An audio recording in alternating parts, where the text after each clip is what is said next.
Where were you exactly when this happened and you hear the shot ring out? Where were you? You mean how close was I to him? No, where were you in terms of the demonstrations? This was an area that they'd tried to secure, is that right?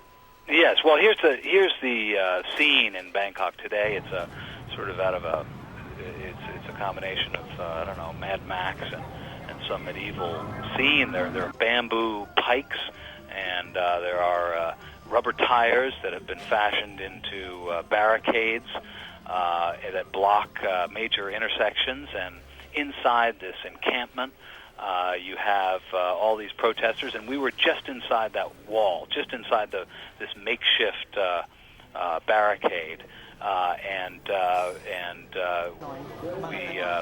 Sedang was facing out into the city, facing out into this business district where there are tall buildings and other places that could have been the location of whoever did the shooting. And no indication, obviously, of where the shot came from. One imagines if he was the target and it hits him in the head, somebody had a pretty good bead on him.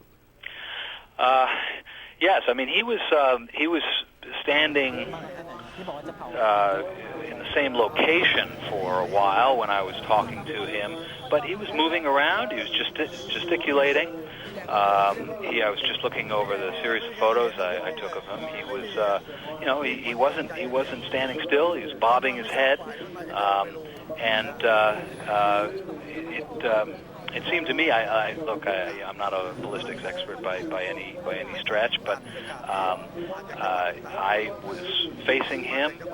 He was answering my question, looking at me, and the bullet hit him in the forehead, from what I could tell. So it looks like the bullet kind of came over my head and struck him. So that's I don't have slow motion video I don't have video at all, but I don't have any way of confirming this beyond just what I remember from the scene. But it sort of felt like it grazed my head and hit him in the forehead. And so he didn't have obviously much security other than the protesters there himself, and this shot apparently coming from outside, outside the barricades.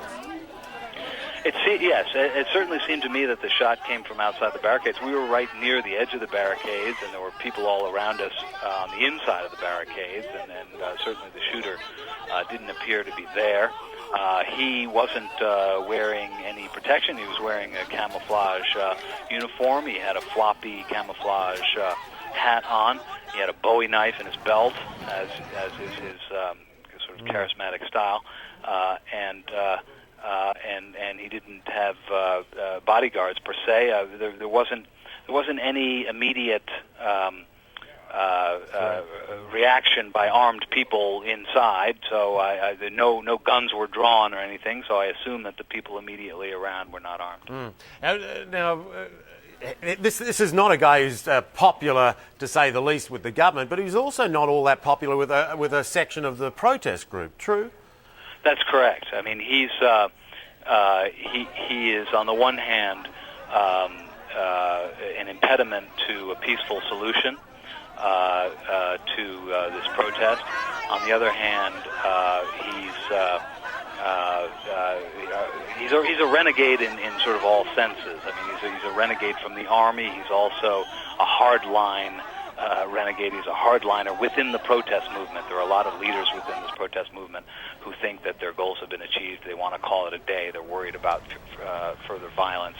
He told me today that he thought they were being cowardly, and he wanted to carry on. Extraordinary perspective there, Thomas. Really appreciate your time. A little bit too close to the action. Glad you're safe. Appreciate you talking to us. You're welcome. All right, Thomas Fuller there of the International Herald Tribune.